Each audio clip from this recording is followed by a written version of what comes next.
자, 5회차 미토콘드리아 나와 있는 거 먼저 봅시다. 생명 질문이고요. 이게 20학년도니까 19년도 모의고사라고 생각하시면 돼요. 자, 우리는 한 대의 자동차는 개체라고 하지만 바닷물을 보고서 개체라고 하진 않는다. 어떤 부분들이 모여서 하나의 개체를 이룬다고 할 때 이를 개체라고 부를 수 있는 조건은 무엇일까? 일단 부분들 사이의 유사성은 개체성의 조건이 될 수가 없어. 닮았다 그래서 개체성이라고 할 수는 없다고요. 그래서 가령 일란성 쌍둥이인 두 사람은 DNA 염기서열과 외모도 유사하지만 동일한 개체도 아니래요. 그래서 부분들의 강한 유기적 상호작용이 뭘로 제시가 된다고? 이게 개체의 조건이네. 유기적인 게 뭔데? 한쪽이 박살나면 다른 쪽도 박살나는 거네. 그러니까 한쪽이 망가지면 생명을 유지할 수 없어요. 유기체적인 상호작용이라고 얘기를 하죠. 하나의 개체를 구성하는 부분들은 외부의 존재가 개체에 영향을 주는 것과는 비교할 수 없이 강한 방식으로 서로 영향을 주고받는데요. 그러니까 이런 개체가 있고 이런 개체가 있을 때 얘가 얘한테 영향을 주는 것보다 이 안에 있는 게 이렇게 서로 영향을 주고받는 게 훨씬 더 강할 때 이럴 때 한 개체라고 얘기를 한다. 그래서 상이한 시기, 서로 다른 시기에 존재하는 두 대상을 동일한 개체로 판단하는 조건도 물을 수 있다. 말이 되게 불편한데 뒤에 예시가 친절하게 달려 있어요. 과거의 나와 현재의 나를 동일하다고 볼 수 있는 것은 강한 인과성이 존재하기 때문이다. 그래서 어제의 내가 오늘의 나한테 되게 강한 영향을 미치기 때문에 어제의 나와 오늘의 나는 동일한 개체이다 라고 얘기할 수 있다고요.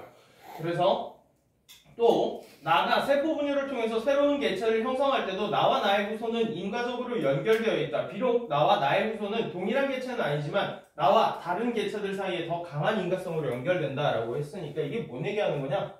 아들 낳았을 때 얘기하는 거예요. 그래서 내가 얘를 만들어냈어. 그러면 내가 그냥 아무나 지금 어디냐 권병준이랑 나 사이의 인과관계보다 내 아들과의 사이의 인과관계가 훨씬 크겠지. 이럴 때는 동일한 개체는 아니지만 서로 강한 유기적인 상호작용을 주고받는다 라는 얘기까지가 들어가 있어요. 이해 안 되는 거 아예 없을 겁니다. 여기까지.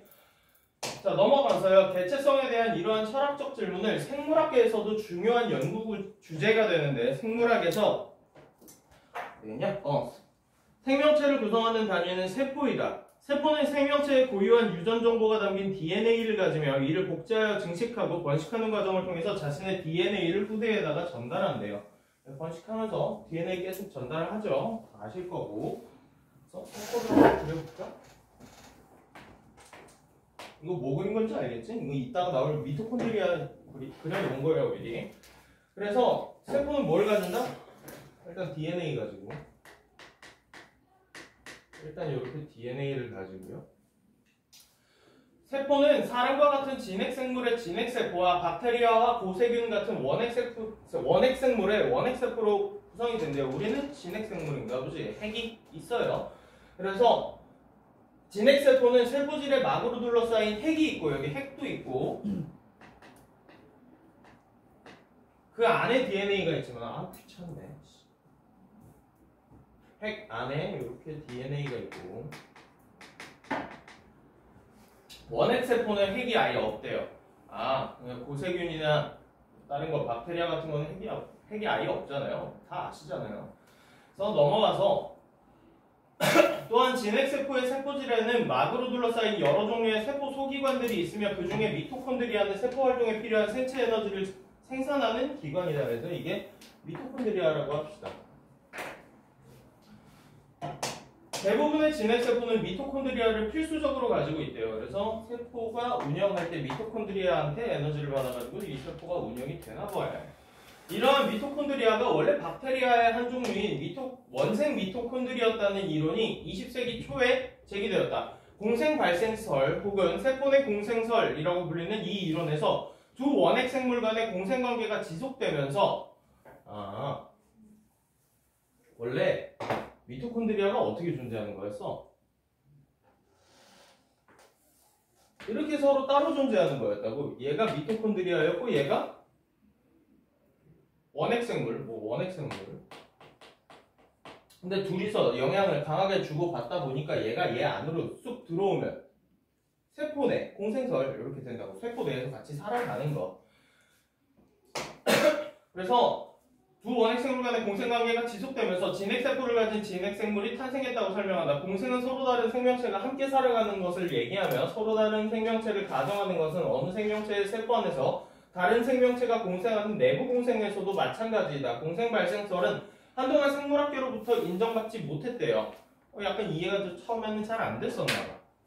그래서 결국에 원래 서로 다른 원핵생물이었던 게 여기 안으로 이렇게 들어왔다. 이제 원핵생물이 아니라 진핵생물이 되거든. 넘어갑시다. 기능과 대략적인 구조 그리고 생명체 간의 내부 공생의 사례는 이미 알려져 있지만 자 그러면 근거는 이미 사례들은 이미 발견한 게 맞아.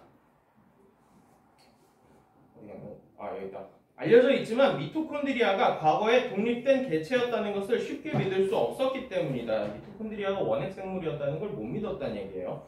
그리고 한 생명체가 세대를 이어가는 과정 중에 돌연변이와 자연선택이 일어나고 이로 인해 종이 진화하고 분화한다는 전통적인 유전학에서 두 원핵생물의 결합은 주목받지 못했다. 그래서 이거 한번 나랑 다룬 적이 있었을 것 같은데 어떻게 다뤘었냐면 그 종 단위가 아니라 유전자 단위에서 이타적인 행동을 어떻게 설명할 것이냐 뭐 이런 거에 대해서 제가 한번 얘기한 적이 있었잖아요. 그런 거에 대한 얘기. 그리고 뭐 어쩌고저쩌고 이로 인해 종이 진화한다고 보는 전통적인 유전학에서도 두 원핵생물의 결합은 주목받지 못했어. 그러다가 한 전자 현미경의 등장으로 미토콘드리아 내부까지 세밀하게 관찰하게 되고 미토콘드리아 안에는 세포핵의 DNA와 다른 DNA가 있어. 그러니까 원래 여기에 세포핵 안에 핵 안에 DNA가 있는데 얘는 아예 DNA가 얘랑 달라. 그럼 이걸 같은 거라고 얘기하기가 힘들겠지. 원래는 따로 떨어져 있는 애였지 않았을까라는 근거가 하나가 생긴 거죠. DNA가 달라. 그리고 미토콘드리아 안에는 단백질을 합성하는 자신만의 리보솜을 가지고 있다는 사실이 밝혀지면서 그래서 얘는 리보솜도 지껏 따로 가지고 있어.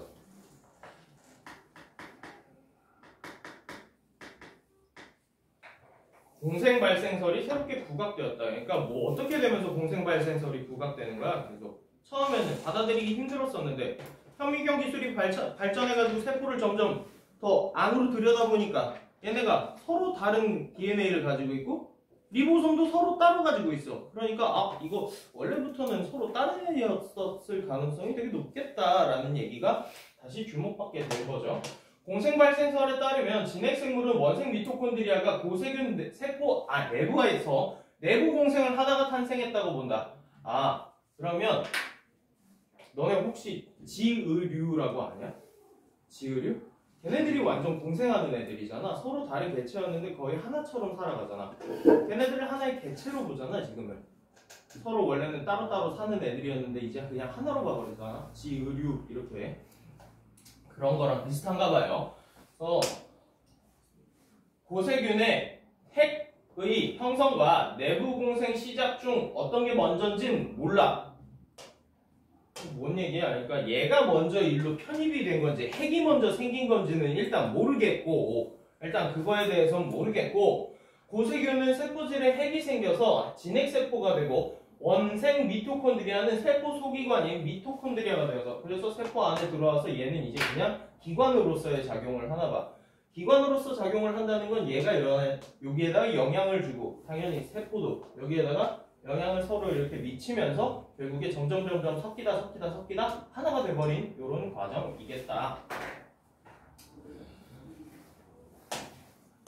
그래서 박테리아와 어디 갔냐? 진핵생물이 탄생했다는 것이다. 미토콘드리아가 원래 박테리아의 한 종류였다는 근거는 여러 가지가 있어. 박테리아와 마찬가지로 새로운 미토콘드리아는 이미 존재하는 미토콘드리아의 이분 분열을 통해서만 만들어져. 그러면 세포가 이제 다시 하나가 만들어지려면 세포는 이제 뭐 자기 증식을 할 거 아니에요? 세포가 다시 만들어질 때 이 DNA를 가진 세포도 만들어지는데 그러면 얘는 소기관인 얘는 이분 분열을 통해서만 만들어진다고. 그래서 세포가 복제될 때 얘가 같이 복제되는 게 아니라 얘는 따로 복제돼서 그 세포 안으로 들어가는 거고 그냥 원핵 진핵세포는 지 따로 가는 거고. 그래서 세포가 복제될 때 얘가 같이 복제되는 게 아니라 얘는 따로 복제돼서 그 세포 안으로 들어가는 거고. 그냥 원핵 진핵세포는 지 따로 가는 거고. 그냥 원핵 진핵세포는 지 따로 가는 거고. 그냥 원핵 진핵세포는 지 따로 가는 거고. 그냥 그래서 이런 것도 뭐가 될 수 있어요? 근거가 될 수 있잖아요. 원래는 따로따로 가는 개체였다라는 걸 증명할 수 있는 근거가 되는 거잖아요. 그래서 이분 분열을 통해서만 만들어진다. 미토콘드리아의 막에는 진핵세포의 수송 단백질과는 다른 종류의 수송 단백질인 포린이라는 게 또 존재하고, 그냥 자 여기 원래 진핵세포와 리보솜을 따로 가지고 있지, DNA 따로 가지고 있지, 그 다음에 이분 분열을 통해서만 가지, 그리고 수송 단백질도 아예 그냥 달라. 그러면 얘네들이 원래 다른 개체였을 가능성이 높아지는 거 맞냐? 서로 그냥 다 따로 가는 애들이었는데 얘가 안으로 이렇게 편입돼서 들어왔을 가능성이 훨씬 더 높아지는 거지. 그래서 또 뭐 미토콘드리아의 리보솜은 진핵세포의 리보솜보다 뭐랑 가까워? 원핵생물의 리보솜과 훨씬 더 유사해. 그래서 미토콘드리아가 원래 원핵생물이었을 가능성이 훨씬 더 높아진 거죠. 내부 공생설 혹은 세포 내 공생설 이런 걸로 이게 좀 더 확립이 잘 되어가는 과정인가 봐요. 그래서 미토콘드리아는 여전히 고유한 DNA를 가진 채 복제와 증식이 이루어지는데도 미토콘드리아와 진핵세포 사이를 공생관계로 보지 않는 이유는 무엇일까? 자, 그럼 공생관계라고 하면은 하나의 개체로 보는 거야? 두 개의 개체로 보는 거야? 공생관계면 하나의 개체. 하나의 개체. 두 개의 개체. 두 개의 개체지. 내가 쳤다. 야, 공생이 무슨 뜻이야? 같이 산다. 같이 살아간다는 거지. 개체를 몇 개로 보는 거야? 두 개로 보는 거지. 그래야 가치가 성립이 되는 거잖아. 그러면 공생일 필요가 없지, 하나였으면. 애초부터 하나면 공생이라고 부를 필요가 없잖아. 그래서 공생관계로 보지 않는 이유는 무엇일까? 그러니까 이거 다시 그냥 쉽게 말하면 왜 뭘로 보냐는 거야? 얘네들이 서로 다른 개체였을 가능성이 훨씬 더 높아지는데 우리는 얘네들을 이제 따로 안 보잖아. 그냥 하나의 세포로 봐버리잖아. 왜 그렇게 하나의 개체로 보냐는 거예요.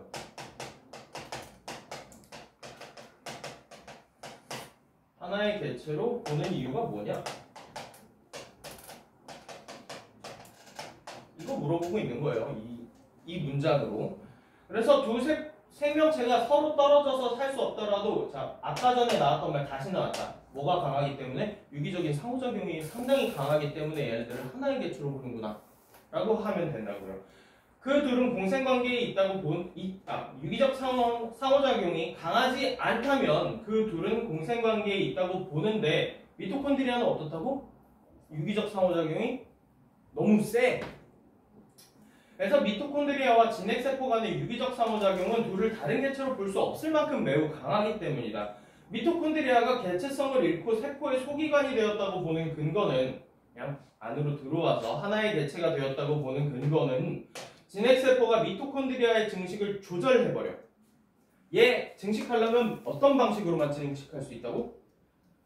이분 분열을 통해서만 증식을 할 수 있대. 이분 분열을 하는 거는 이 진핵세포랑은 관련이 없다고. 그런데 진핵세포가 이 새끼만 따로 자꾸 번식하는 게 짜증나니까 이 새끼가 번식을 못하게 막나봐.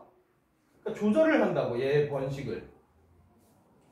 그래서 진핵세포가 미토콘드리아의 증식을 조절하고 자신을 증식할 때 미토콘드리아도 함께 복제하여 증식하는 것이다. 이게 이유죠. 그리고 또한 미토콘드리아의 유전자가 많은 부분이 세포에게 DNA로 옮겨가 미토콘드리아의 DNA 길이가 현저히 짧아졌다는 것이다.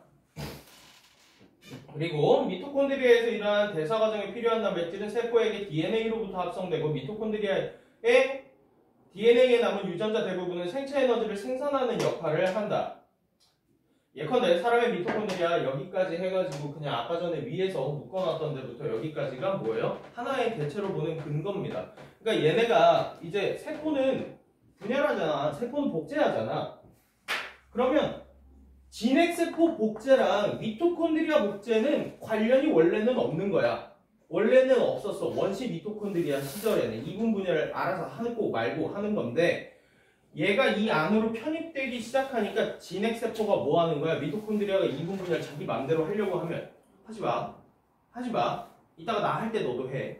그래서 내가 이제 복제를 할 때 미토콘드리아도 이분 분열을 하면서 내 안으로 다시 들어가게끔 만드는 유기적인 상호작용.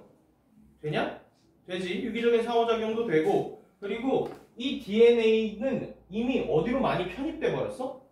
이 진핵세포의 DNA로 많이 편입돼 버려서 이 새끼의 DNA가 너무 짧아. 그래서 다른 개체로 보기에는 서로의 상호작용이 너무 강하다 이거예요. 이게 그냥 전부입니다. 뭐 더 없어요. 이해 안 되는 거 없으시죠? 문제 같이 풀어볼게요.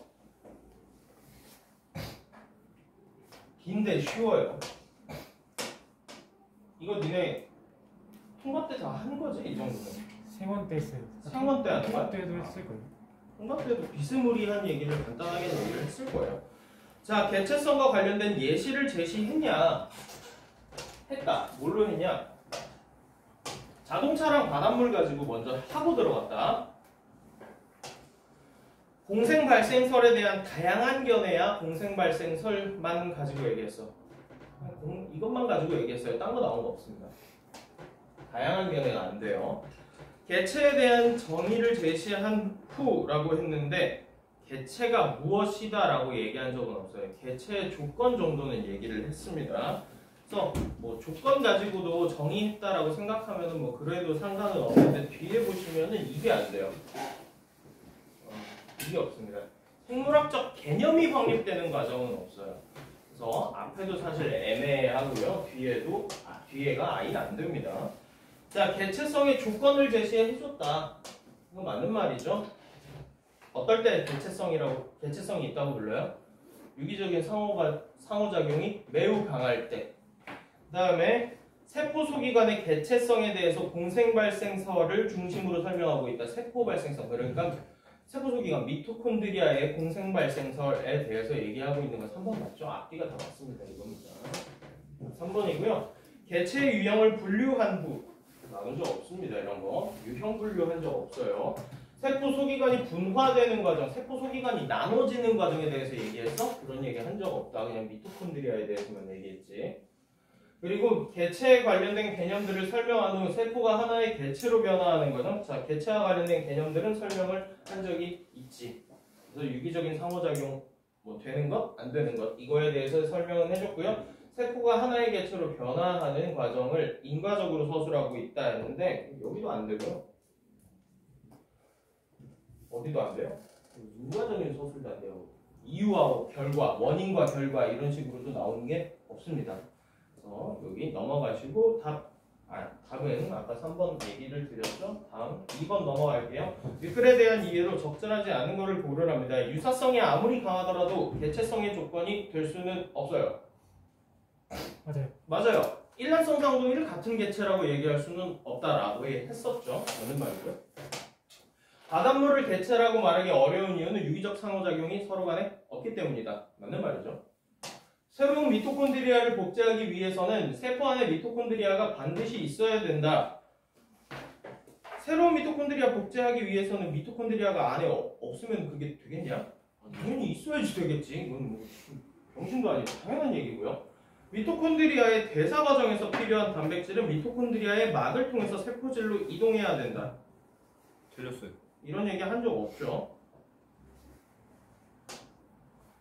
미토콘드리아의 대사 과정에 필요한 건 어디서 와야 되는데? 세포질로 이동하는 게 아니라 세포에서 들어와야 돼요. 세포질로 나가는 거잖아요. 그래서 답이 4번이고요.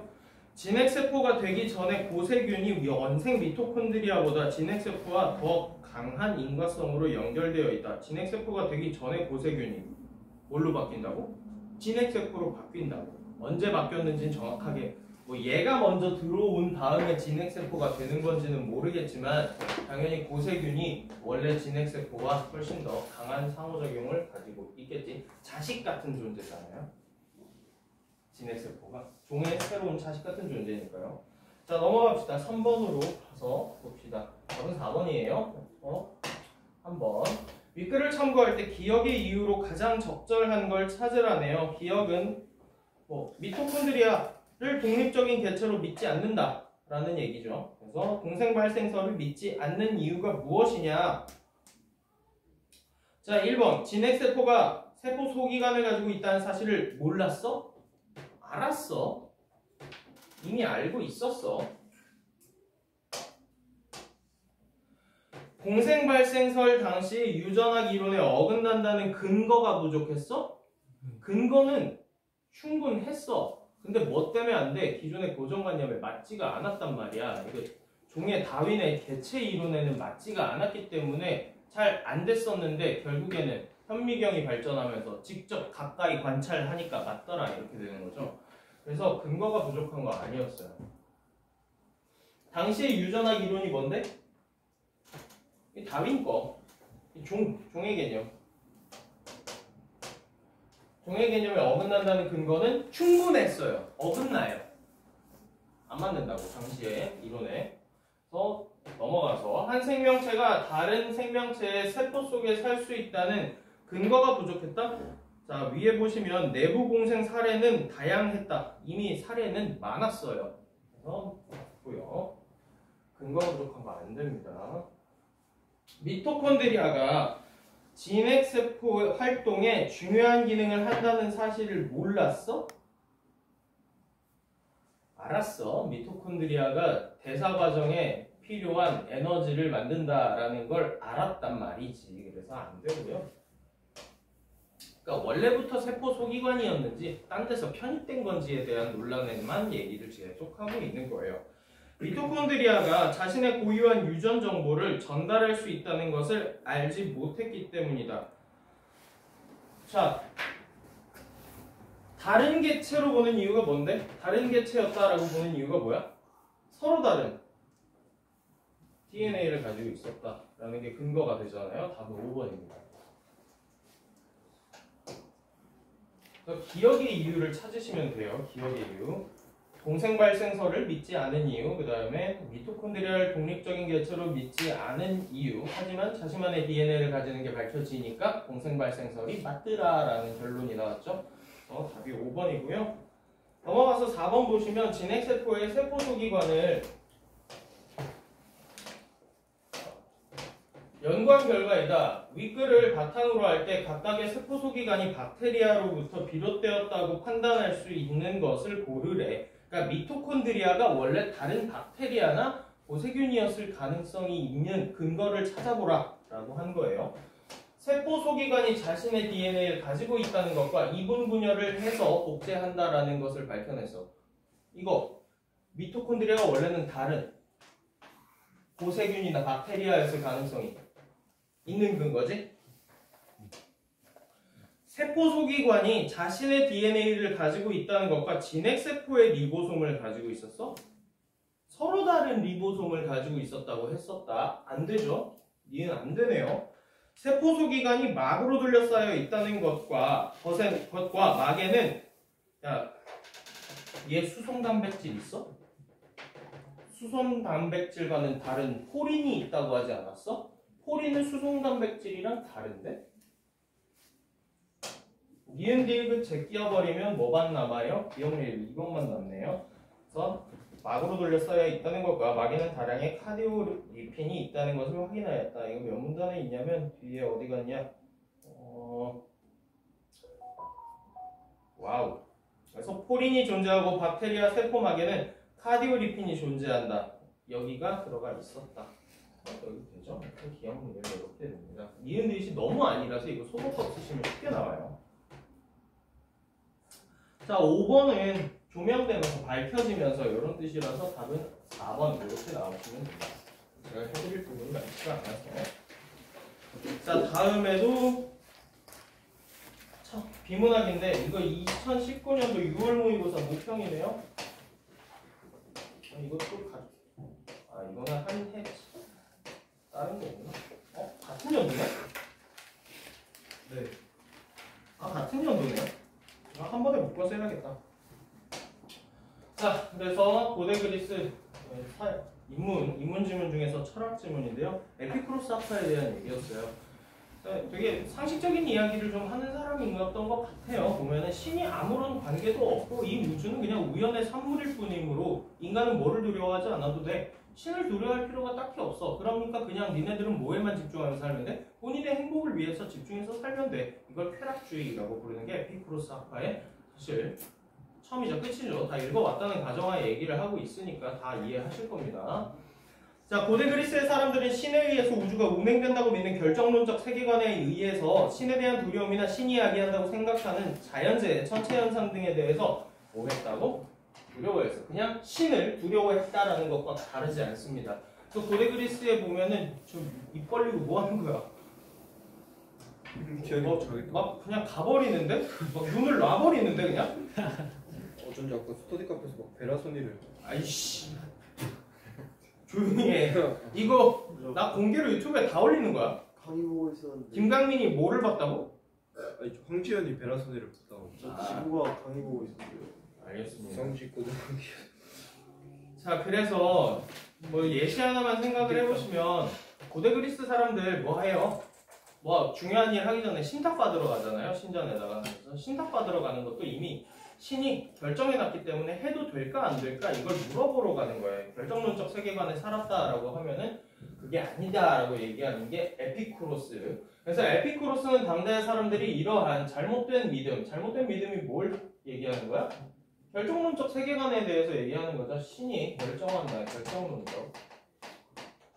이걸 잘 믿음에서 벗어나는 게 중요하다고 보았고 이를 위해 인간이 행복에 이를 수 있도록 자연학을 바탕으로 사상을 전개해야 돼요. 그래서 이제 자연학이 나오겠죠. 에피쿠로스는 신의 존재를 부정하지는 않았어. 신이 있기는 한데 신이 존재하는 방식이 인간이 생각하고 있는 것과 다르다고 보고 그럼 지금까지 인간이 생각하는 방식은 신이 인간에게 개입을 직접적으로 한다라고 생각했는데 그렇지 않다라고 에피쿠로스가 얘기하는 거죠. 신은 우주 사이에서 중간 세계에 살면 인간 세상에는 개입을 안 해. 생각해봐. 신은 절대적인 존재라며.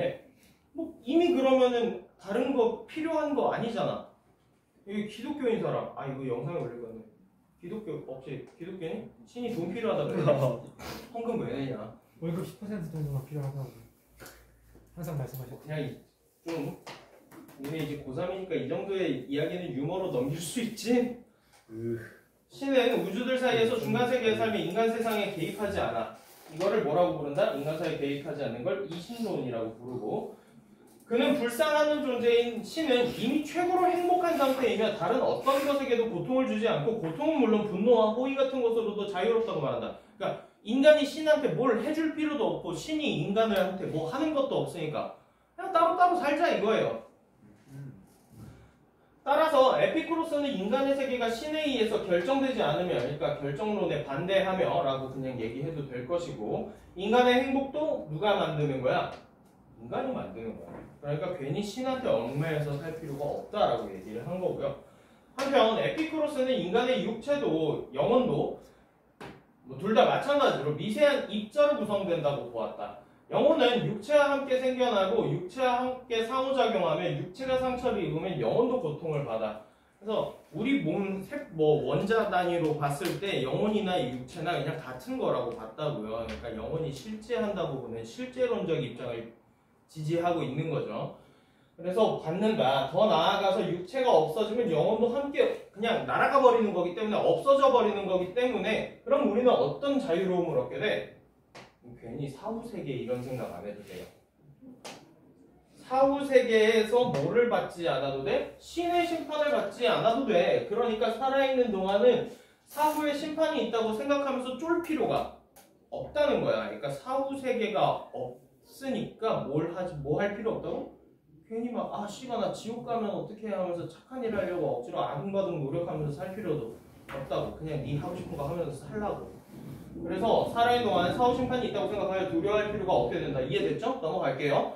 이러한 생각은 인간으로 하여금 뭐에서 해방이야? 죽음에 대한 두려움에서 벗어나게 하는 근거가 되는데 그러니까 사후 세계가 없으니까 죽는 거 그렇게 무서워하지 않아도 된다고. 근데 물어볼 게 하나가 있어. 야 그냥 죽는 게 아파서 싫으면 그거는 어쩔 수 없죠. 그건 뭐 어쩔 수 없는 거잖아. 이러한 에피쿠로스의 자연학은 지금까지 위에 있었던 게 전부 다 자연학에 대한 얘기였네. 우주와 인간 세계에 대한 비결정론적 이해를 가능하게 한다. 그냥 애초에 결정론을 반대했으니까 비결정론이겠지. 이는 원자 운동에 관한 에피쿠로스의 설명에서도 명확히 드러난다. 그는 원자들이 수직낙하하는 운동이라는 법칙에서 벗어나기도 하며 옆으로 날아가기도 하면서 비스듬히 떨어지고 충돌해서 튕겨나가는 결국에 어떤 운동을 한다고? 비결정론적인 이해를 가능하게 했는데 결국에 뭐? 다 우연이야. 우주 역시 우연이야. 따라서 우주와 인간의 세계에 뭐가 없어. 신의 관여는 없어. 그냥 다 우연일 뿐이야. 인간의 삶에서도 신의 섭리는 찾을 필요가 없지. 신이 미쳤다고 인간한테 개입을 하겠어? 본인 이미 행복하신데. 에피쿠로스는 이러한 생각을 인간이 필연성에 얽매이지 않고, 필연성은 누가 많이 만드는 거냐? 신이 많이 만들어 놓는 게 필연성이지. 100% 그럴 거. 그럼 필연성 다른 말로 얘기하면 이거 뭐야? 이미 결정돼 있다 아니야? 이미 결정돼 있다는 거네. 필연성에 얽매이지 않고 자신의 삶을 어떻게 살 수 있어? 살고 싶은 대로 주체적으로 살아갈 수 있게 하는 자유의지의 단초로 삼는데, 모든 건 우연이니까 신의 개입이 없어. 그러니까 네 하고 싶은 대로 하면 돼. 결정된 건 아무것도 없다고. 에피쿠로스는 이를 토대로 자유로운 삶의 근본을 규명하고 인간의 인생의 궁극적인 목표를 이끄는 윤리학을 펼쳐나가는데, 그러면 인간의 목표가 뭐라고? 행복이 인간의 목표래. 결국 그는 인간이 신의 개입과 우주의 필연성, 사후세계에 대한 두려움에서 벗어날 수 있도록 하며, 그러니까 결정론 다 폐기시켜버리고 자신의 삶을 주체적으로 살 수 있는 길을 열어주었다. 그리고 쾌락주의적인 윤리학을 바탕으로 영혼이 안정된 상태에서, 영혼이 왜 안정된 상태일까? 사후세계가 없기 때문에 그거에 대해서 두려워할 필요가 없는 거잖아. 안정된 상태에서 뭐만 추구하면 돼? 하고 싶은 행복을 추구하면 된다라고 보았다라는 게 에피쿠로스네요. 자, 넘어가서 봅시다. 얘들아, 표제와 부제로 적절한 걸 고르라고 했네. 가장 중요한 것과 두 번째로 중요한 걸 찾으라는 얘기랑 사실 다를 바 아닙니다. 자, 가장 적절한 걸 찾으래요. 에피쿠로스 사상의 성립 배경이 주제로 가면 돼? 그냥 에피쿠로스 학파의 비결정론적 이해 이 정도로 가면 되겠지. 배경이 주제로 가서는 안 돼요, 이게. 그 다음에 밑으로 내려가서 사상과 목적 대답할 수 있어요? 에피쿠로스 사상은 어떤 거? 인간의 행복을 추구하는 거, 비결정론적 세계관을 주장하는 거, 의는 인간이 행복한 상태에 도달할 수 있게 만들어 주었다. 의 됐죠? 다 대답할 수 있고요. 신, 인간, 우주에 대한 이해를 중심으로 다 됐죠? 첫 문단, 두 번째 문단에서 신 얘기하고요. 중간에서 인간 단계 얘기하고, 인간, 우주 얘기해주고, 마지막 단락에 요약하면서 끝났죠. 이거 되고요. 자, 2번입니다. 자, 비판은 없습니다. 여기에 대해서. 사상의 한계 없습니다. 에피쿠로스 사상을 둘러싼 논쟁과 이견, 논쟁 나온 거 없고요. 그 다음에 에피쿠로스 사상의 현대적 수용과 효용성 둘 다 나온 거 없습니다. 그래서 다 2번밖에 나올 게 없어요. 그래서 1, 2번 중에 고르는 문제였고요. 기억은 이심론, 니은은 자연학, 디귿은 윤리학인데, 자, 그러면 정리를 한번 해봅시다. 에피쿠로스의 이심론은 무슨 뜻이에요? 이심론이 나와 있는 거 앞뒤를 봐야지 이심론이 뭔지가 나올 거 아니야. 신은 인간의 삶에 관여하지 않는다네. 인간의 관여를 안 해. 그러면 에피쿠로스의 자연학은? 얘들아, 자연은 신이 만들어주신 거야? 그냥 우연히 태어난 거야? 그냥 우연성이야.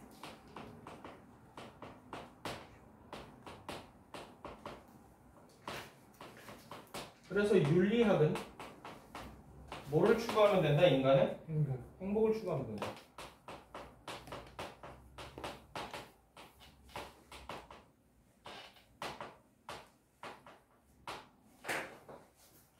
자, 기억은 인간이 두려움을 갖는 이유를 제시했어? 아니요. 두려움을 갖지 않아야 되는 이유를 제시했는데, 그리고 방법 얘기해주는 것도 딱히 없는데, 안 되고. 기억은 우주가 신의 바로 제끼고요. 자, 기억과 니은은 인간이 영과 육체 관계 탐구하는 이유를, 야, 인간이 영혼과 육체 관계를 탐구하는 이유에 대해서 얘기한 적 있어? 그냥 영혼은 육체와 함께 존재한다라고 얘기했지, 이유 같은 거 얘기한 적 없습니다. 자, 그리고 마지막에 디귿은 두려움에서 벗어나는 방법 제시해줬어. 행복 추구하라 그랬지. 어떻게 하면 두려움에서 벗어날 수 있는데 그거에 대해서 방법을 제시해준 적은 없어. 뭐 계속 술 처먹고 아무거나 해라. 뭐 담배를 많이 피셔라. 뭐 이런 얘기 한 적 없죠. 자, 기업과 니에는 인간이 잘못된 믿음에서 벗어날 수 있는 근거를 신은 인간에게 관여하지 않아. 그리고 자연, 우주의 모든 건 우연히 나온 거기 때문에 인간은 신에 대해 신이 결정하는 결정론을 믿을 필요가 없어 라고 해도 문제 없겠네. 앞에 문제 없고. 이것은 행복에 이르도록 하는 방법을 제시한다. 자, 인간은 어떻게 하면 행복해지는데? 나와 있는 거 있나? 찾아볼까? 맨 아래. 맨 아래 삶을 자율적이고 주체적으로 살 수 있는 길을 열어주었고 쾌락주의적 윤리학을 바탕으로 인간이 영원히 안정된 상태에서 행복 실현을 추구할 수 있는 방안을 제시했다라고 되어있네요. 방안을 제시했다라고 그냥 써져 있네요. 그러면 됐고요. 넘어가서 기업과 니은은 인간의 존재 이유와 존재 위치에 대한 탐색의 결과를 이거 탐색해와서 안 거 아니잖아요. 뇌피셜 때린 거죠. 과학적으로 증명한 거 아니잖아요. 자, 윗글을 읽은 학생이 에피쿠로스를 깐다라고 했을 때 깔 수 있는 내용으로 적절한 것만 모두 고르래요. 자, 신이 분노와 호의로부터 자유로운 상태라면 인간 세계에 개입을 하지 않는다는 뜻일 텐데 왜 신의 섭리에 따라 인간의 삶을 이해하려고 하는가? 이게 뭔 소리야 이게? 잠시만요. 여론조사 왜 이렇게 오는 거야, 정아? 그때가 다가와서 그런가? 체포됐대요. 네, 체포됐어요. 너 오기 전에 다 얘기했어. 그래? 네 오기 전에 이미 다 한번 돌렸어. 3시 반까지 안 와서 그렇잖아. 그러니까. 아니, 야, 좋아. 에피쿠로스에 대해서 학생이 까야 되는데 에피쿠로스가 이런 얘기를 한 적이 있어? 이런 얘기 한 적 없어. 에피쿠로스는 인간한테 관여 안 한다고 했어. 그렇기 때문에 안 되고요. 원자가 법칙에서 벗어나 우연적인 운동을 한다는 것은 인과관계가 뜻하지 않게 움직인다는 뜻일 텐데. 맞지? 여기까지 괜찮아. 그것이 자유의지의 단초가 될 수 있는가? 자, 인과가 없다는 얘기는 원인과 결과 그 어떤 것도 없다는 얘기야. 근데 아무런 이유도 없고 원인도 없는데 그게 왜 자유의지가 생기는 거랑 뭔 관련이 있어? 앞에선 본인이 인과가 없다라고 얘기해놓고 자, 지금 인과를 우연에다가 만들어놨는데? 깔만한데? 인과가 없다고 해놓고 지금 인과가 있다라고 다시 말을 바꿨잖아. 그래서 자유의지 가지는 거랑 인과가 없는 거랑 뭔 상관이야. 그래서 인간이 죽음에 대해서 쫄았어. 두려움을 느낀다면 죽음에 이르는 아야함 때문에 그럴 수도 있는데 사후에 두려움을 떨쳐버리는 것만으로 그것이 해소될 수 있는가? 그래서 죽는 게 안 무섭다 그래서 칼 맞는 거를 즐기지는 않을 거 아니냐? 자, 인간이 자연재해를 무서워한다면 그 자연재해 자체 때문에 자기 집이 날아가 버릴 수 있어서 무서워하는 걸 수도 있잖아. 신이 일으키지 않았다 그래서 자연재해에 대해서 안 두려워할 수가 있어? 야, 지금 LA에서 산불 존나게 나고 있잖아. 그 신이 한 거 아니잖아. 근데 개 무섭잖아. 깔만하죠? 근데 기억 빼고 다 맞습니다. 그래서 답이 5번이고요. 자, 넘어가셔서 에피쿠로스 사상과 보기에 나타난 생각을 한번 비교해 보라고 하네요. 이거는 당연히 신이 모든 걸 결정한다라는 결정론이겠지. 아마도 대체로 이런 식으로 나오니까요. 신은 인간의 세계 속에 속해 있지는 않으나 모든 일의 목적인 존재라네. 하늘과 땅 그리고 바다의 모든 것들의 원인이며 일체의 훌륭함에 있어서도 탁월한 존재이지. 그래서 신의 어떻다? 절대적인 존재다. 그리고 언제나 신은 필연성을 따르는 지력을 조력자로 삼아서 성장세 때 분리 결합에 있어서 모든 것을 이끈대. 그러면 이거 이미 신의 결정이 들어갔다라는 얘기겠네. 신의 결정에 따라서 모든 게 다 흘러간다라는 얘기네. 자, 신의 모든 것을 원인으로 보는 보기의 생각은 여기까지 문제 없죠? 현재 이런 식으로 끊어가지고 판단을 하시면 돼요. 신이 인간사에 개입한다는 것을 부정하는 에피쿠로스의 사상? 과 차이점이 있다. 맞아요, 틀려요? 맞아요. 너무 맞는 말인데요. 신이 지성을 동력자로 삼아서 모든 것을 이끌어낸다고 보는 보기의 생각은 우주를 우연의 사물로 보는 에피쿠로스의 사상과 차이점이 있네요. 그래서 선지 1번이랑 그냥 같은 얘기인데요. 자, 신을 모든 일의 목적인 존재로 보는 보기의 생각은 신이 불사하는 존재라고 보는 에피쿠로스의 사상은 신의 존재를 일단 둘 다 인정은 한다라는 공통점이 있지. 에피쿠로스가 그래서 무신론자는 아니야. 유신론자인데 신이 인간한테 그냥 개입을 안 한다라고 보는 거죠. 맞는 말이고. 자, 신이 모든 것들을 바르고 행복한 상태에 도달하게 한다는 보기의 생각은 여기까지 문제가 없네요.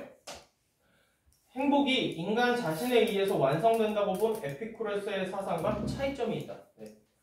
행복은 누가 할 수밖에 없는 거야? 인간 스스로 만들어낼 수밖에 없는 거라고 얘기를 했죠. 자, 에피쿠로스 밑에 신이 인간 세계에 속해 있지 않다고 보는 보기의 생각과 됐고, 신이 중간 세계에 있다고 본 에피쿠로스의 사상 됐어요. 둘 다 문제 없고. 아이고, 여기서 끊으면 안 되는데 소리.